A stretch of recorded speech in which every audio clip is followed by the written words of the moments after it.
pleasure to welcome you all to today's session of the Leadership Lecture Series at IIT Madras. We are delighted to have you with us today, Mr. Abhishek Awadhiya, entrepreneur, technology leader, investor, and alumnus of the IIT Madras Electrical Engineering BTech program of class 2004.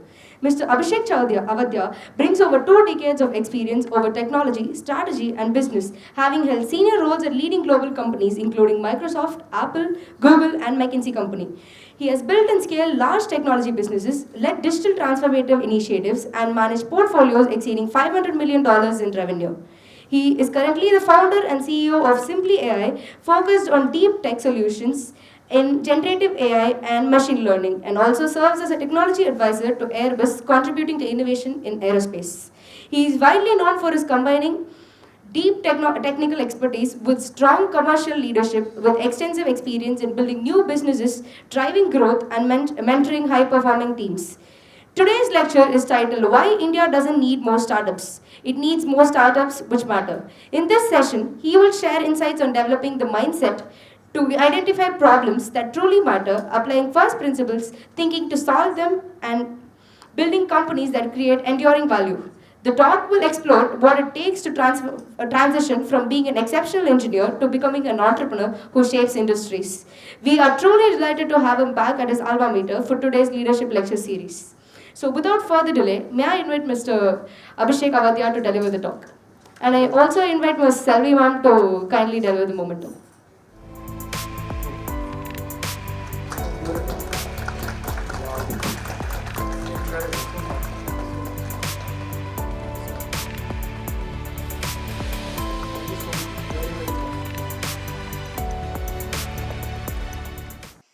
Okay, thanks a lot for the introduction. Very kind words. Delighted to be here. I'm coming back to the campus after 22 years. So I graduated in 2004, and while IIT Madras has left an indelible mark in my life, as it would be in all of your lives who are students here today, but forever brand ambassadors of the campus, right? And frankly, the institute has produced incredible lineage of leaders across all walks of life, and I'm humbled to be here, to be invited to share a few pieces of my experience, and I'll try and make it less of a lecture, but more of my lived experience, right from my student days at IIT Madras to all the other things which I ended up doing. So if I look at my journey, I did a few things along the way, and I think what I wanted to really talk about today was, while I became an entrepreneur reasonably recently, 3 years back, spent better part of the last 17 years prior to that, being a telecom R&D engineer at Reliance, have a bunch of patents as well. I was a deep tech coder. Right after IIT, I had options to go for fully sponsored scholarships for MTech, PhD. I chose not to do that because there was something itching in me to say that unless I get my hands dirty to understand what technology really, how do I use technology to make a difference, to make an impact, I personally wouldn't be able to commit myself to a cause, and which led me to choose, say, a research-oriented job over research right away. There's nothing right or wrong, that is just me. And one thing led to another. I figured that as I went deeper into research in telecom, so I rewrote parts of the CDM Qualcomm stack without getting into too much of details. And in my journey, I kind of figured that I probably, as a person, can bring in far more. So I enjoy problem solving at heart. I just love, as most engineers do. And that led me to spend a bunch of time at various companies, as you can see. But the heart and soul of my journey is committing myself to solving problems which matter. And frankly, I learned a lot of that right from my JEE prep days, when you would just not go and mug up a concept for the heck of it, right? I mean, it's all about application. I think the JEE process kind of tests you to the hilt on application, and the 4 years of curriculum is designed, whatever branch you might choose, computer science, electrical, whatever else it might be. I think it hones that skill in you over and over again. And what I realized, if I look back, when you spend, say, 2 decades working, and you look back into the journey in terms of what are the timeless virtues which helps you navigate across situations, whether you might be playing, whether you are a researcher or you are an engineer, you are a doctor, whoever, you're a technocrat, right? Uh, you are always presented with very unique situations every single day of life. I mean, that is life, right? And how do you respond to those situations pretty much decides the direction which, the course which your career would take and life at large, right? And problem solving as a theme has really amplified and stood out for me personally. And I would say that, um, when I joined McKinsey, and that is where it's probably the finishing school. I mean, I spent the first 6 years right from the age of 22 up until 28, uh, really being pushed to the hilt. Those of you, I don't know which year you are, but I'm sure McKinsey comes here as well, and you know what case study preps are like, and actually the real life, what I saw while working on a range of situations, right from, at the age of probably 25, playing the CEO role for a large conglomerate to, playing the CEO role at age probably 26, 27, of a company we're trying to transform, a telecom company. It really occurred to me that what I was enjoying more and more was being put in situations where there are no set answers, right? And you are forced to look around, you are forced to go back to first principles, right? And which is, the more I enjoyed that, the more I started seeking those kind of opportunities, and that led to this, moving out of McKinsey to Google, where I joined as Chief Operating Officer of India, and it was purely driven by my passion to say that, hey, tech is something I understand. I am not getting a lot of that tech-related work at McKinsey. How do I go and seek it out? And it so happened Google, in those days, 2013, was still is the most sought after company, but it had an aura around that. Cool company, solves cool problems. You have the flexibility to go out and fail fast, etc. It was known for these things, and which is what that journey, kind of Google was very very eye opening, because a lot of it kind of behaves like an extremely nimble small company. I hate to use the word startup because I find even few startups being very constrained, but the ability to focus yourself on doing things which may not be directly linked to your immediate job description, so to say. And when you look at the corporate life at large, you are straight jacketed into a job description right from the time you apply to a role. And that company was the antithesis of that. You might have a job description, but you always have a flexibility to work outside of that to solve the most pressing problems, for the company, and so on and so forth. Apple, Microsoft, etc. Microsoft was interesting. So I was brought in by Satya Nadella to be the CTO for India, which I played for about 3 years, to 2019 to 2022, 2.5 years. And my job was those are early days of Microsoft Azure, and very, very early days of so-called AI. So AI was being defined by pre-trained APIs for computer vision, speech. Those were the kind of things. It was not really generative AI, right? It was basically fine-tuned APIs, fine-tuned algorithms to do image recognition, ANPR kind of stuff, voice recognition, speech to text, etc. Right? And how do you use that? So the challenge given to me at Microsoft was, we have technology. That's a company of engineers, hardcore engineers, right? It's all a selling machine, but it was used to selling productivity software like Words and Windows and everything else, which a lot of people knows. But selling a technology solution built on the back of AI is a very different ballgame. You cannot go and just sell AI. What will it do? Unless it is talking to a certain business problem, like, we are working with L&T. The chairman of L&T basically told us that the biggest problem we have is, at any point of time, we have 5,000 construction sites. I cannot keep track. The project manager cannot keep track of the material movement in and out of the vehicles, because somebody has to write down the vehicle number and what it is carrying, etc. Can technology be used? So which is where we use computer vision, number plate recognition, object detection, X, Y, and Z. You guys know that, right? Back then it was very cool stuff. But net, we had to stitch together solutions. Right? And that journey further made me realize that large companies are extremely good at making platforms. Google, Microsoft, AWS, OpenAI, Anthropic, you can go on and on. These are platform companies. It gives you building blocks of stitching together solutions. The job of creating those solutions is often left out. in these large organizations, and which is what compelled me to start thinking about, because the feedback I used to get time and again from the CTOs and the CEOs of India, I worked deeply with, was don't talk about technology, because if an organization has to invest behind a transformation based on technology, it has to deliver measurable business impact, and which is where I felt for that matter, we were falling short time and again, which led to SimpliAI. So the vision behind the company was very simple. AI has lots, there is incredible amount of noise around AI. When 3 years back we started, agentic AI was not even a term, because OpenAI was launched in India in early 2023, right? And we started in about in March 2023. Agentic AI was not even a term back then, right? There was so much of noise, and if somebody were to sit back and say, okay, what do I take out of this noise? How do I use, I don't know, GPT 4.5 mini, or I need to use some version of Claude or Gemini? There is just a maze out there. Where do I start? And enterprises, actually, you might perceive them to be large organizations which are very, very good in what they do, but technology is a very, very misunderstood and less understood subject.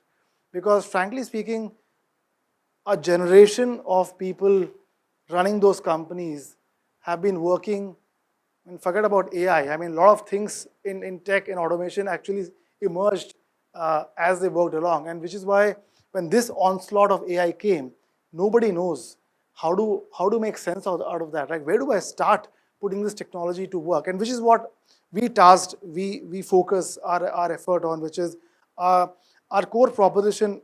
What we are trying to build is we get into any situation in terms of insurance companies, banking, finance, etc., and we take over the entire customer journey to increase sales. Without talking about the company, what I'm trying to say is we chose to start focusing on a problem which actually came to us, resonated repeatedly from what we hear from the customers. And as in my journey, I got a chance to basically work with thousands upon thousands of startups.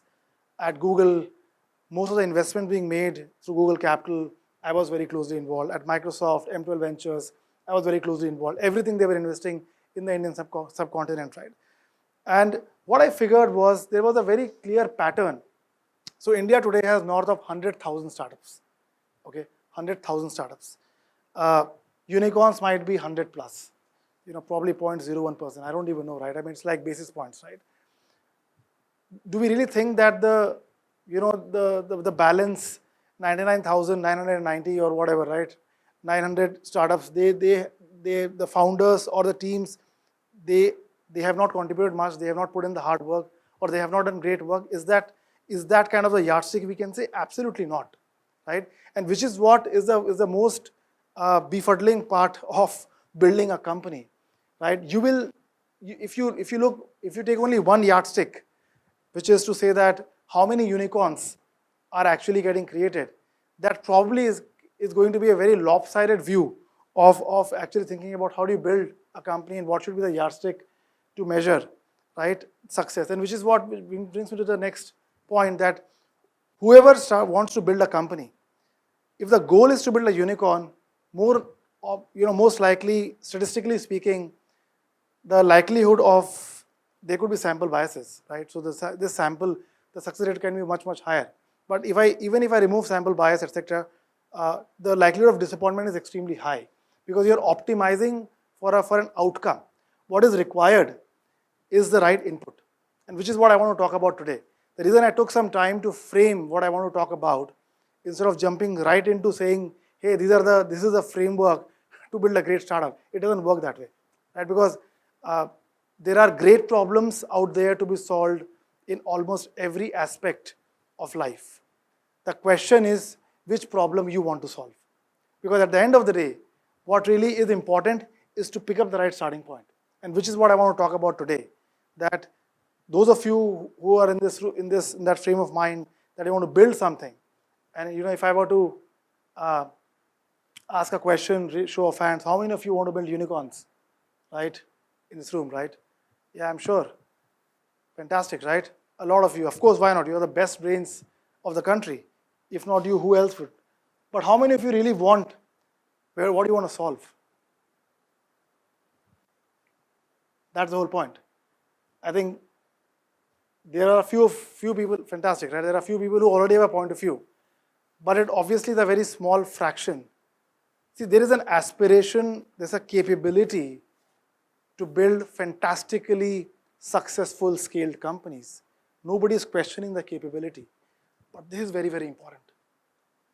And what I will try and do today is to share not theoretical, not kind of canned content, but really talk about what life lessons I have seen, and I want to make it real.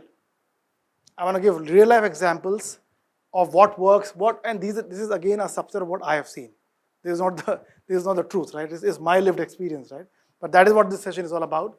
See, essentially in a nutshell, this is what it is. All of us engineers understand equations, and it is a multiplicative factor. If any of these three things are not there, the outcome is going to be zero or very, very small, right? Technology, problem, and execution. Some product of that is going to be impact. Now the question is, yeah, I mean, there are externalities as well, and you can factor for those things as well. But almost all the time, there are three big things, chunks to building any company. They are almost foundational blocks. And what I would like to do is to talk about each of these foundational blocks of what I have seen works versus what can be actually learned from them, right? So, yeah, the last thing I do want to say that coding is not really going to be, is the ability to code is not really a lasting moat anymore, right? Which is the last point I wanted to say. It's missing here for some reason. Okay. Yes. Please remember, all of us are coders. All of us can code. With Claude Code, we can code at 1,000 times our efficiencies and all of that, right? But that is no longer the advantage. So it is scary as well, because suddenly we feel, hey, we guys are like, wizards.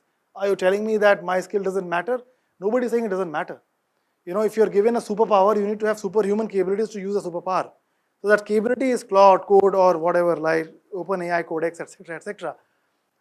But the ability to use that well is what is going to be really, really defining in whatever you choose to do, right?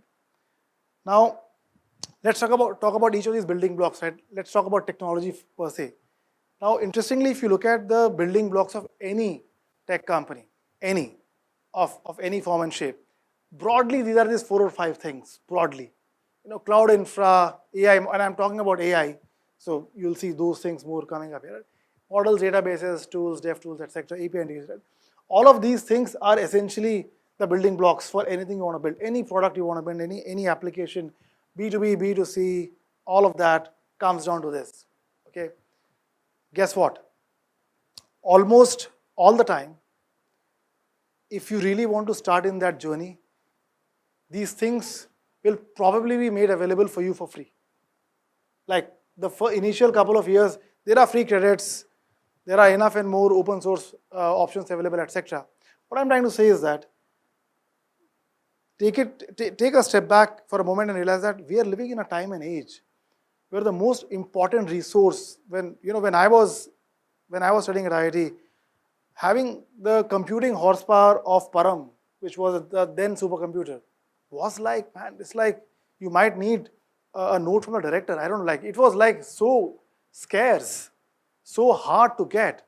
Today at your fingertips, you can possibly access the most powerful supercomputers, even quantum computers at your fingertips, sitting right now from your mobile phone, from an iOS or Android device as well. So that is how things have changed exponentially, right?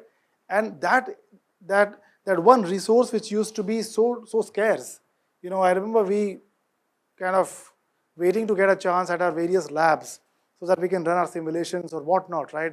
Our PCs could never handle those kind of workloads which we had in our rooms. So we would obviously come to the lab, etc. No longer, right? You can run whatever you want. I'm sure you guys have AWS, GCP, whatever subscriptions in some form or shape. And to me, that certainly helps freeze that constraint in your mind to say, what am I really solving for?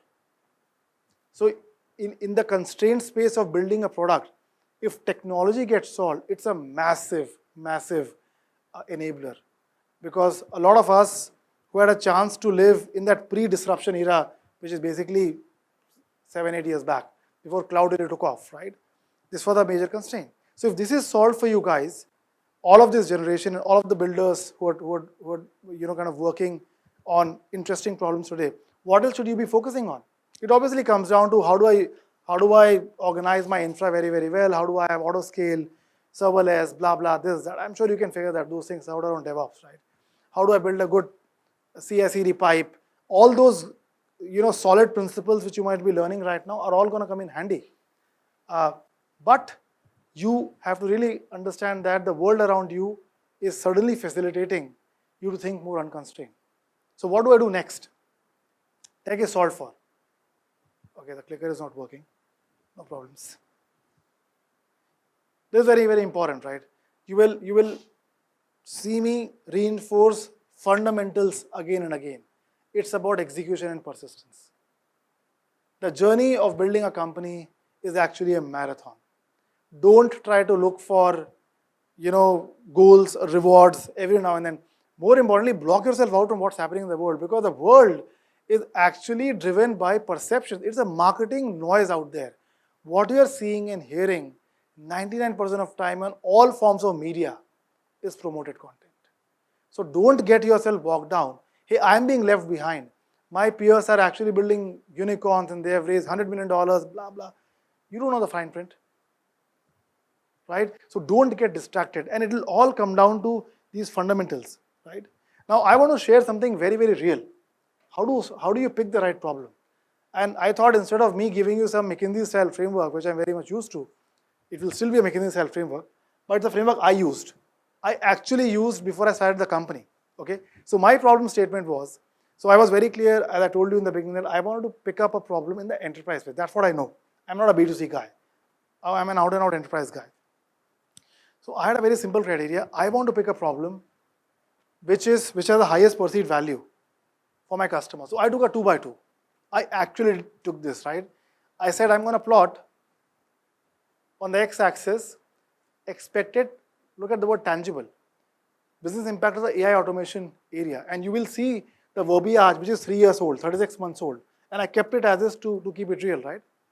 And on the y-axis, I thought about the expected competition from the incumbents, because in the AI space, I knew that everybody is going to make progress like mad, because if something is available to me, it's definitely available to others as well, right? So how do I pick an area where I can actually be better than the competition? So this was my evaluation framework. And what I did in turn was this, okay?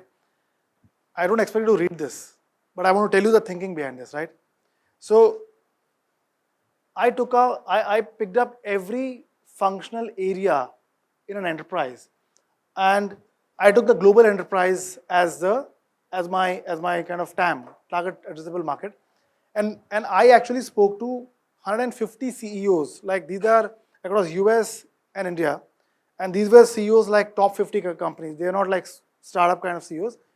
And I figured what are the major functional areas which are top of mind for them, and I plotted each one of them. So if you start with customer service and automation, which is basically CRM, my hypothesis was that the tangible impact of automation is going to be very, very high. The bubble size is indicative of the relative TAM. Why do you think it is high? Because every company has customers, of course. That's why they exist. And every CEO of the company believes that they can do a better job of handling the customers across the purchase journey, right? So it was resonating as a theme with almost every CEO, irrespective of the industry I was talking to. Telco, automotive, retail, healthcare, BFSI, you name it. So on and so forth, right? And then I also saw what is the competitive intensity. This was dominated by a few large players like SFDC, Microsoft Dynamics, Soho, X, Y, and Z, okay?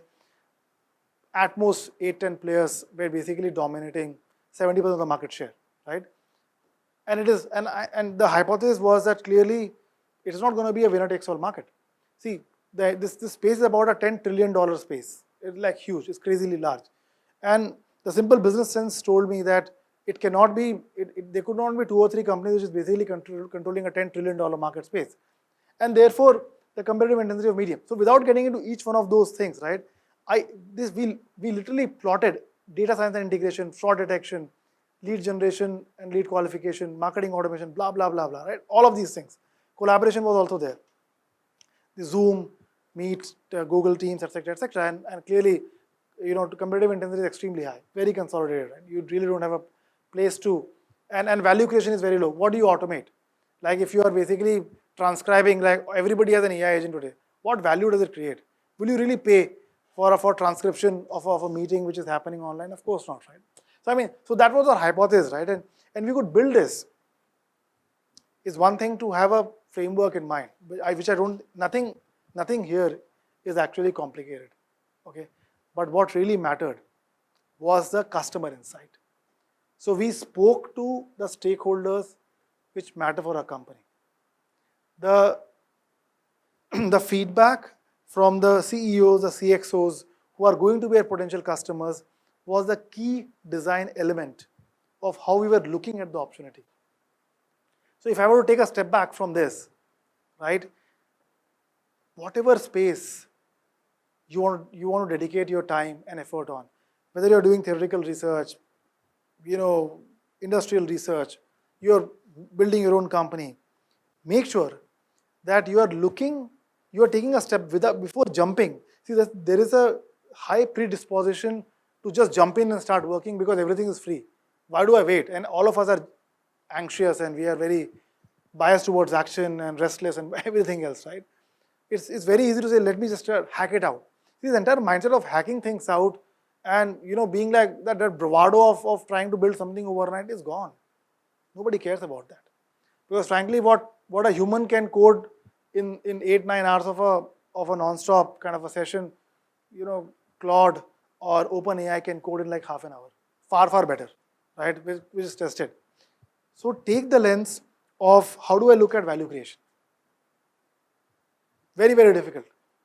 For me to come to this with everything which I had done, with all the connects I had, it took me 6 months.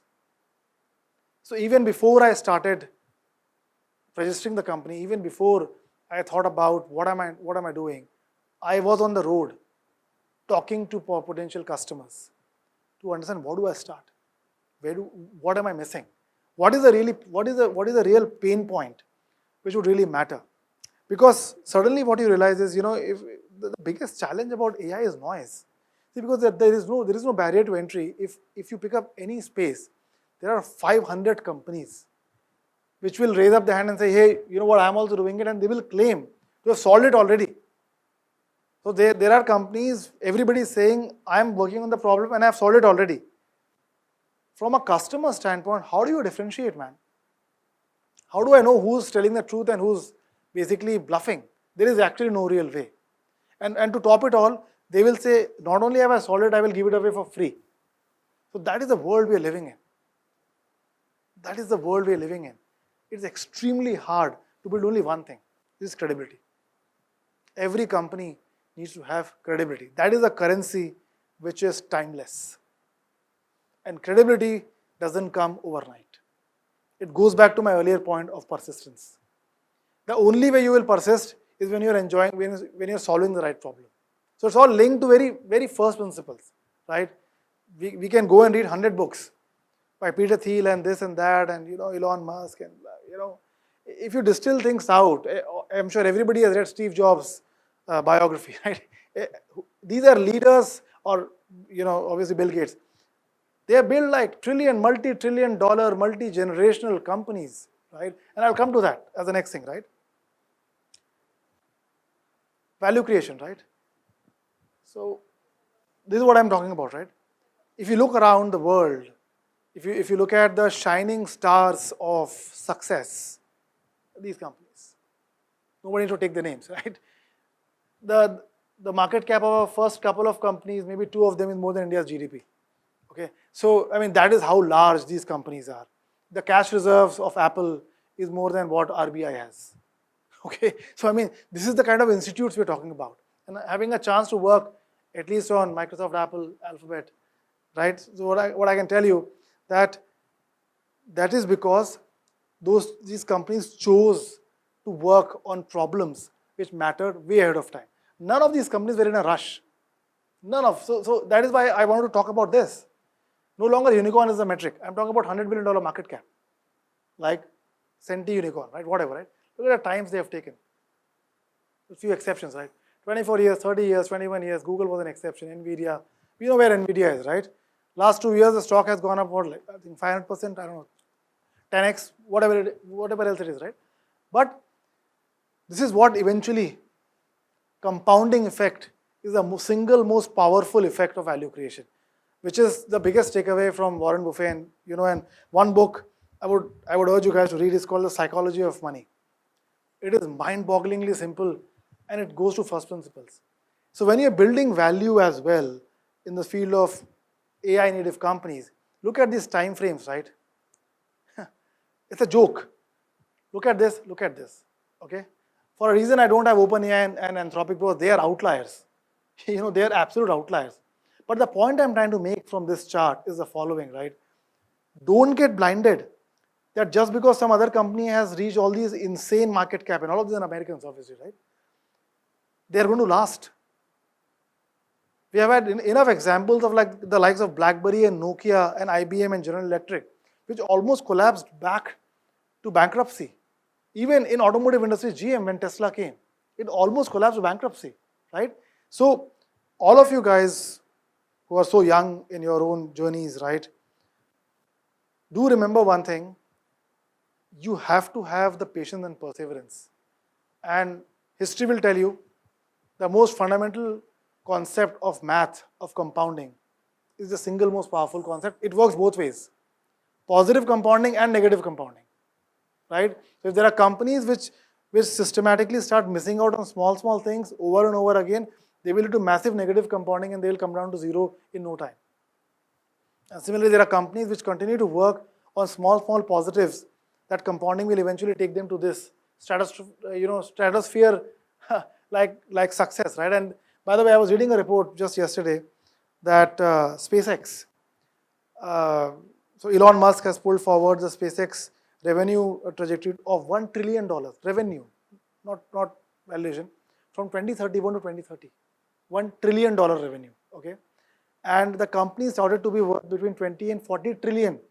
It is more than US's GDP right now, maybe 26 trillion is US GDP, I don't know, whatever it is, right? So why is that the case? Look at the problem it solved.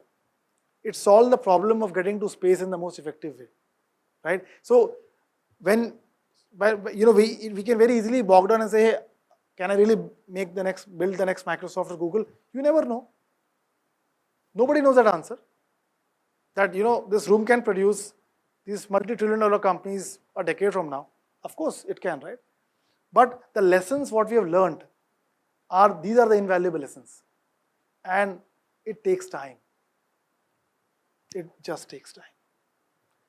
And the world is going to force you into that crazy, spiral of FOMO, fear of missing out. I'm missing out something. The world is moving so fast. People are going places. People are raising money. What am I doing? Right? And it's just amazing that the only way you can sustain that is if you're solving a problem which you're personally passionate about. If you're building something which has a short shelf life of relevance, okay, in your own mind, and all of us know what we're solving for and what is the relevance, right? The problem will outrun you very, very easily, right? So these are the kind of things which I have seen in action, absolutely. Like Google at one point of time, there's the CFO, Ruth Porat, I think she's still the CFO.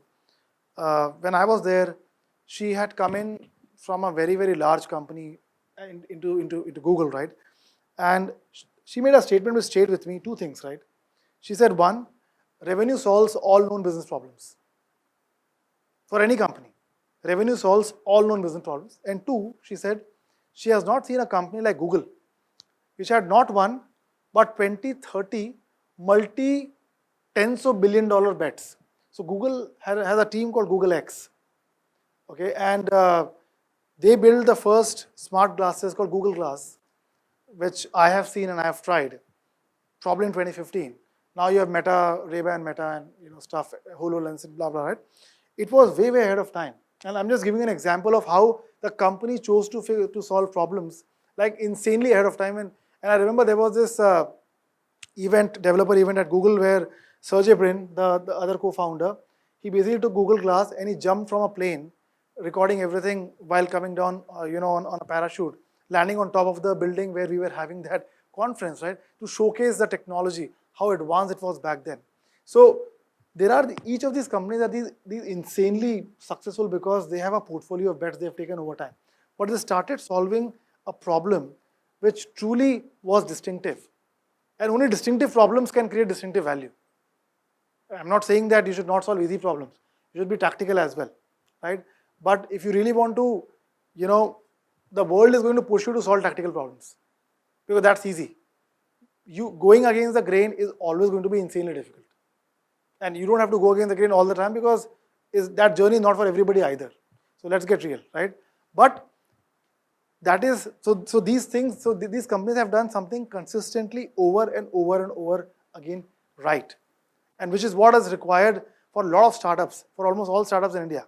I feel that the reason why our proportion of 150,000 to 100 is so poor is because the ecosystem per se doesn't let excellence or research oriented work thrive very, very easily.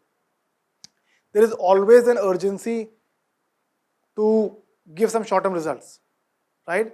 And there is no silver bullet on how do you solve for that, but you need to watch out for that, right? So I want to have some time for Q&A as well, but I think your time is very valuable. Your time is extremely valuable, far more valuable than what you realize, okay? Because suddenly all of us, across age group of generations, we are living in times where we have been empowered by incredibly powerful tools and opportunities all around us. The question of whether or not I want to dedicate my time solving the problem suddenly becomes the single most important decision, right? So think about this, reflect about this, because all the things which I am talking about might sound extremely difficult, might sound like, yeah, how does somebody do that? Like, how do you suddenly become so large, and how do you do all these difficult things of picking up the right problem and executing the right way and using the right technology building blocks and customers and so on. So you have to disaggregate the problem, right? Don't get overwhelmed. Just do not get overwhelmed. Make sure that you are choosing, your journey has to be worthwhile. You have to enjoy the journey. So a few things from, you won't believe from IIT Madras, I can tell you. There are courses I remember vividly. Like vividly. Like I can still go and give a quiz. Right? Few subjects. Not all, right? It's just because when I look back, why? I just loved them. I just enjoyed them. Right? So that simple thing of all of us, whatever journey in your life so far which you have enjoyed, you're always going to be most vivid about that, right?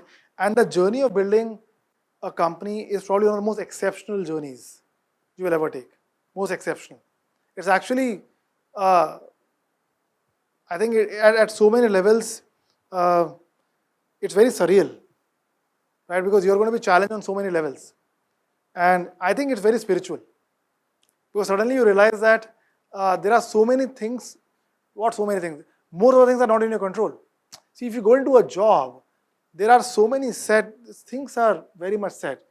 You draw a paycheck every month, you have a desk to go and set, and you have work to do, you get, set things, set work, set this, set that, right? That's great, no taking away, okay? When you start building something, suddenly there is chaos all around you. There's absolute chaos all around you. And every step of the way, the way you navigate that chaos becomes the single most important thing. And nobody can give you a playbook, except going back to the first principles. No amount of reading books of great leaders is going to create the next generation of great companies. Because it comes down to those fundamentals and those timeless things never change. Those timeless things of patience, execution, perseverance, right problem solving have been true for the last maybe 2000 years and will be true for the next 2000 years. It just doesn't change, right? So keep that in mind. And I wanted to keep it very real because at the end of the day, don't get enamored by outcomes at all. Make sure that your journey is worthwhile.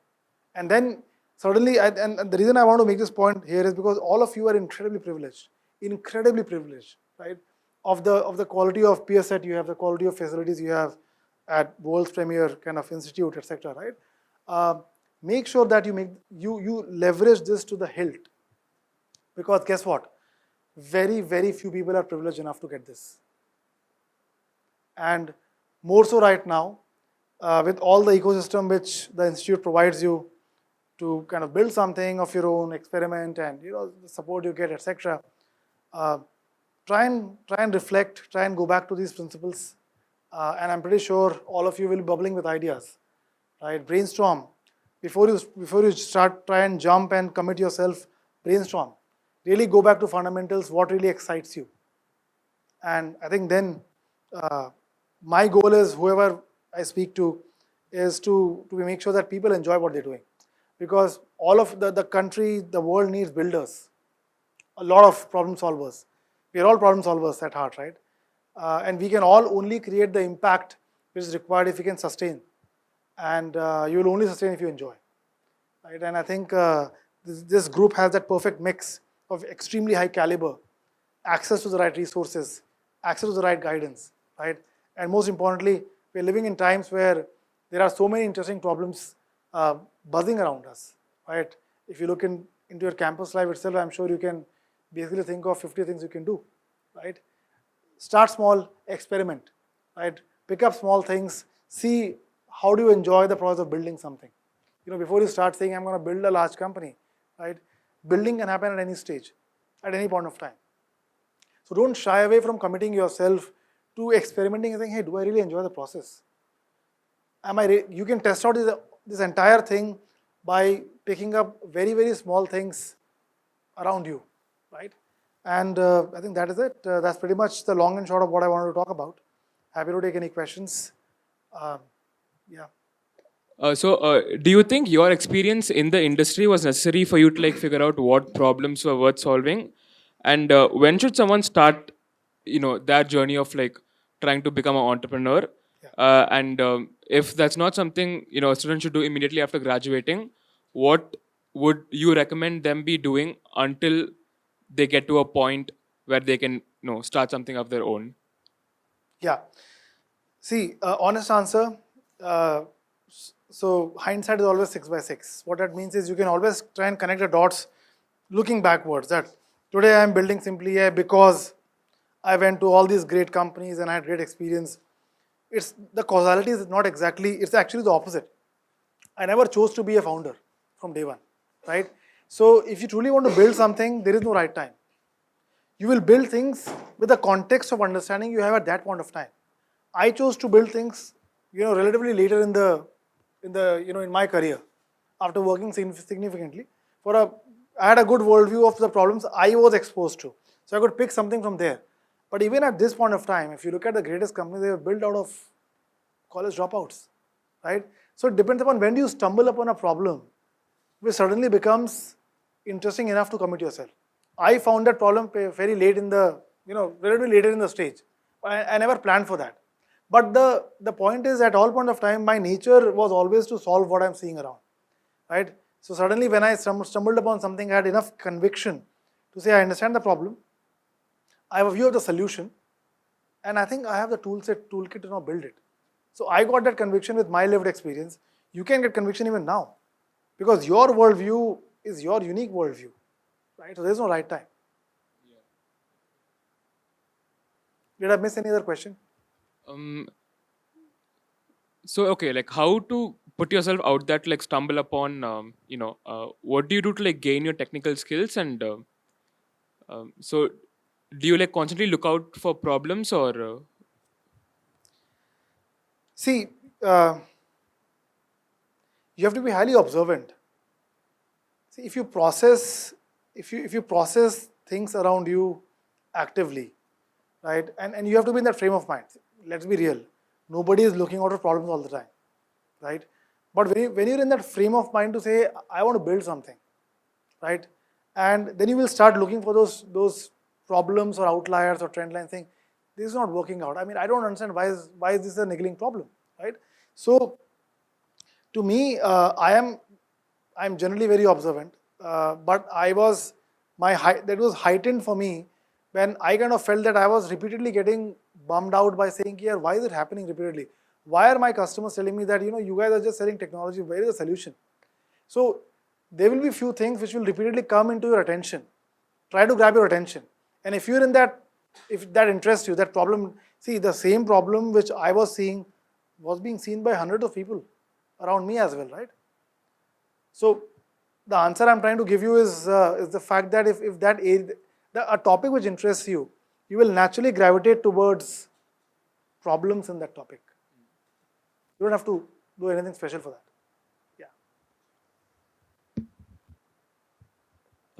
Thank you for the talk, sir. So my question is kind of simple. How do you know if you're on the right track? So as you explained, it's a pretty time-consuming process, right? Finding out a problem, thinking of a solution, and you just have this vague idea of what the solution is, right? Before you make it into a complete full-scale product, you can say. Yeah. So in this entire process, when do you know okay, this is where I give up, Yeah. and this is not going to be it for me? Yeah. How can you tell? Great question, right? So my primary yardstick were my customers. So the way I operate is, as I told you in the beginning, even before I started, I spoke to like tons of people, right? So my only lodestar of whether we are in the right direction or not is the feedback I'm getting from my ultimate customers. Are they happy or not? And they are your best source of insights. Any amount of reading up you are doing about the competition or industry reports or research reports, they are all borrowed insights. Okay. So to me, that was incredibly helpful. We have, I don't want to talk about what we are doing right now. I can talk later, right?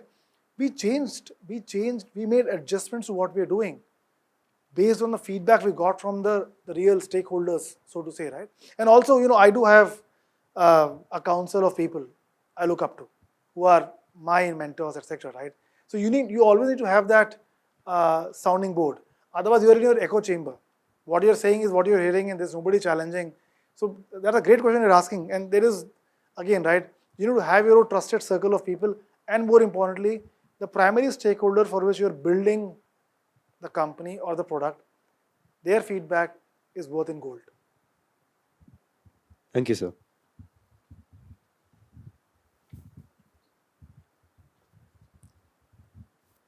Hello, sir.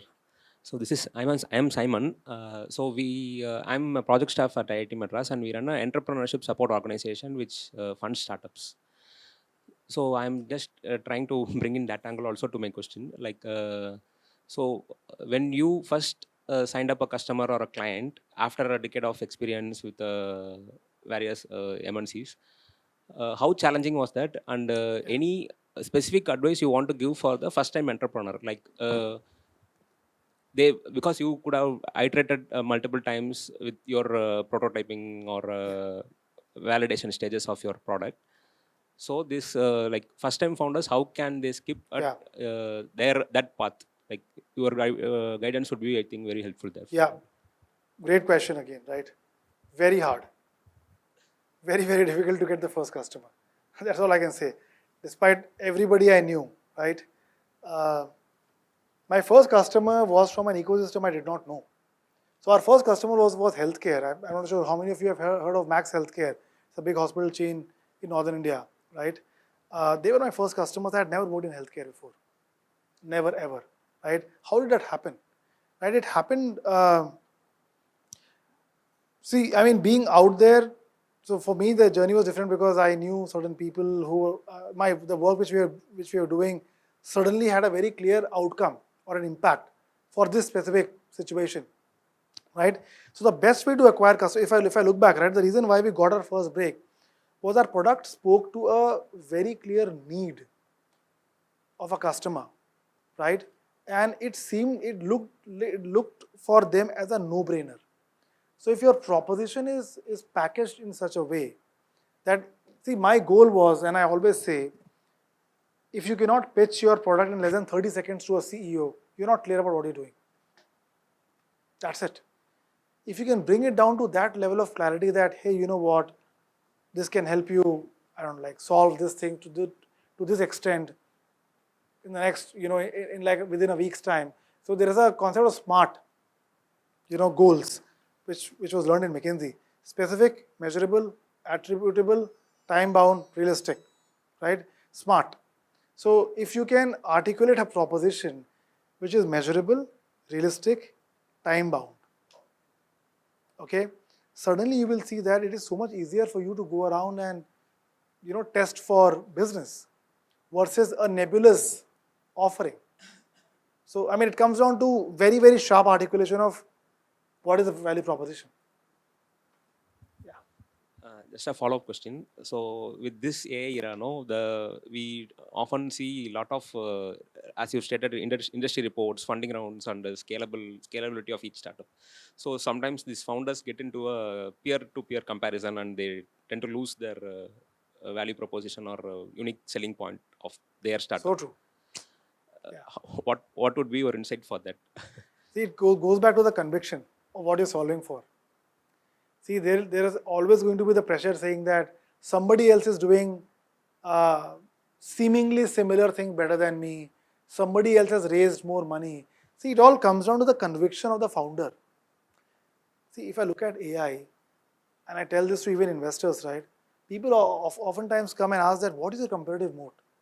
So I turn around and ask that, tell me one thing in the world which is actually a blue ocean. So, there's a blue ocean, red ocean kind of a terminology in the investing world. Blue oceans are opportunities where there is no competition.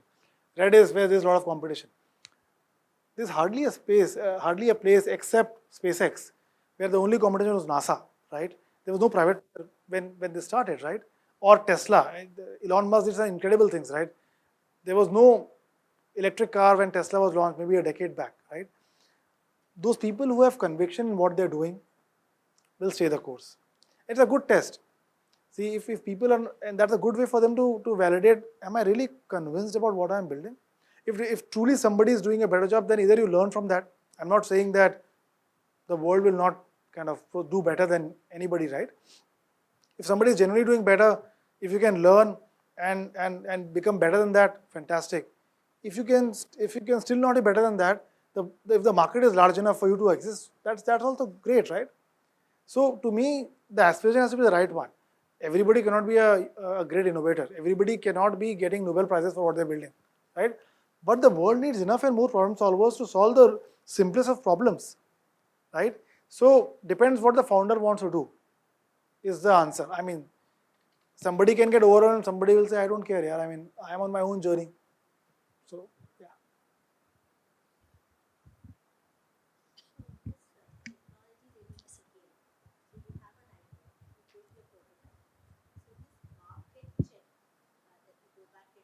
Yeah.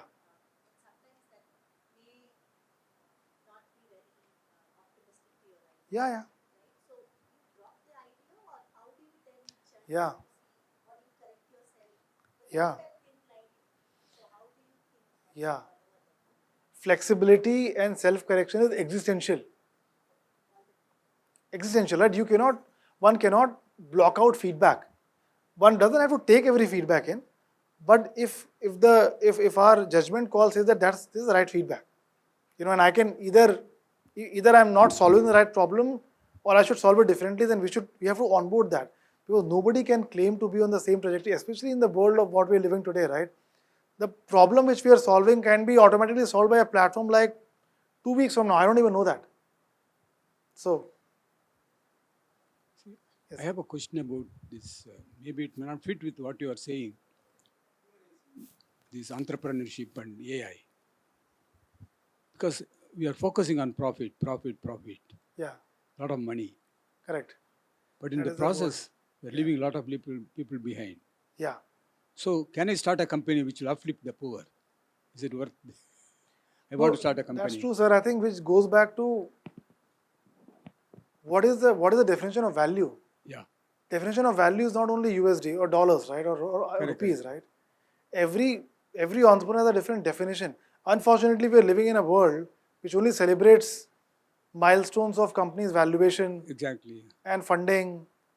Who's So how do talking I about? change it? Yeah. Yeah, right, and that's more India specific, sir, I must say, right?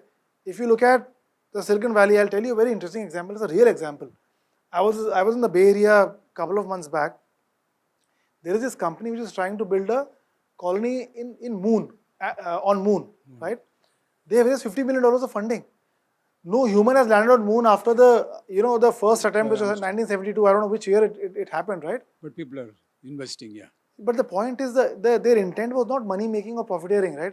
This founder had this vague, not vague, but he was paranoid that Earth is not going to be habitable for too long. Same as what Elon Musk is saying. So the motive was not profit making; it was existence, crisis management of existential issues, etc. So, but in our country, sir, the problem is the people, the ecosystem which is supporting, right, understand only one currency. Unfortunately, investors only want returns. And that's a hard reality. So I'm worried because, for example, if you look at Google, it's fantastic. There are so many ads. If they remove the ads, they won't become losers, but the profit will go down. So Absolutely. if the aim is to maximize the profit, you can do anything. You're right. So that's what I'm worried about, all these developments. That's So true. can Sir. an AI company solve that problem? New company. Yeah, I think the biggest problem to me is our own capabilities. A lot of next generation is using AI as a reason not to think. Yeah, To yeah. me, there is going to be systematic degradation of of facilities, faculties, right? Human relations, yeah. Yeah, human relation. People are spending more time talking to ChatGPT, discussing problems, right? I mean, it's crazy. So ChatGPT is the single largest counselor for human beings now, right? It can misguide also. Absolutely, it is designed to be servile.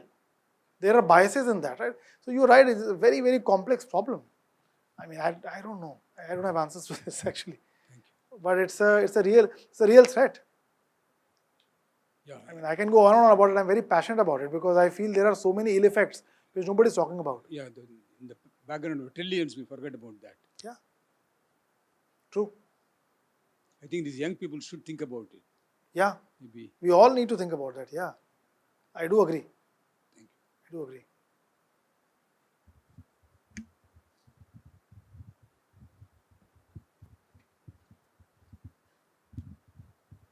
Thank you for the speech, sir. I'm Kadir. I am a deep tech enthusiast. Irrespective of domain, like I'm into mechanical and AI and some software, like you can name anything. Like I have interest in everything, but I'd like to build something a very new, completely a new technology for that particular problem. But when you wanted to build a startup out of it, there are a lot of risk factors involving whether you can build the product at the first place. Like it's a gamble at the end of the day. You have to trust your technical capabilities, your uh, the possibilities, but you also need to attract the investors that your product is possible, and you have to sell it to your customers that my product is working and it's possible. But there are like a lot of risk factors involved. What if it is not possible? What if the thing I thought is something fancy or science fiction? Yeah. Sorry. So the question is, Yeah, like how to handle this thing, how to. yeah. See, when you appeared for JEE, you were thinking about clearing the exam, right? So similarly, when you're building a company, there'll be enough reasons to believe you will fail, right? You have to focus your energies on what you can control and what you really believe is the value you can bring to the table through your journey of building that, whatever you're building, right? Because if that conviction is there that, hey, I am truly solving a problem which is worth my time and I bring something to the table. The reason I am committing myself is because I believe I can succeed, right? I can do 10 different things as well, but I'm doing this. So having that very simple, that naturally happens, right? You will only gravitate towards topics you are good at or you are interested in, right?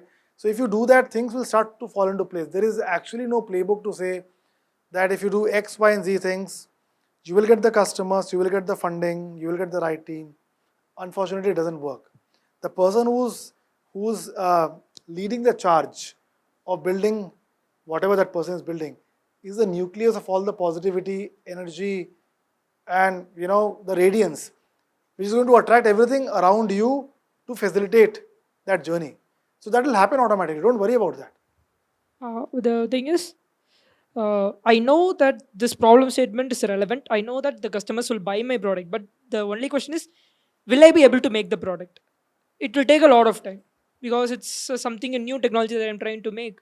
Like what OpenAI was trying to do when they're trying to make their first GPT model. Yeah. Not much people would have thought it's possible, but they still Yeah.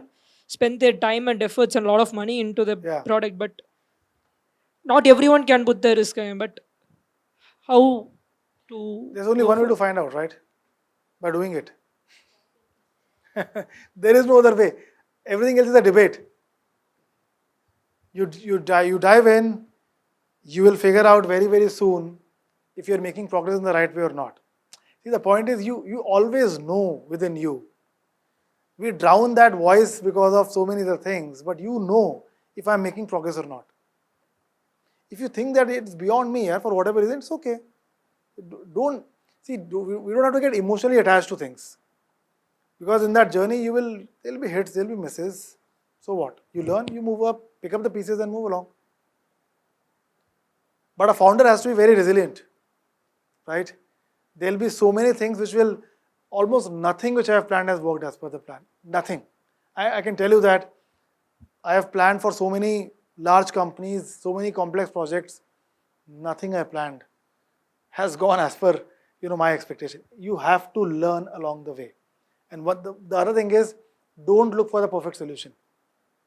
My biggest personal trap was I was trying to look for the perfect solution.